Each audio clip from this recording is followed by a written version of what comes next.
Hello everybody! Today is our fourth day in Mexico City. Two days ago, Luca has left the crew and now we're just Kai, Ollie and myself. Two new parcels arrived today.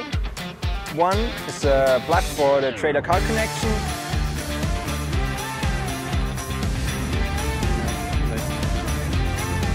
And the second one are new coffee mugs from Ibisco.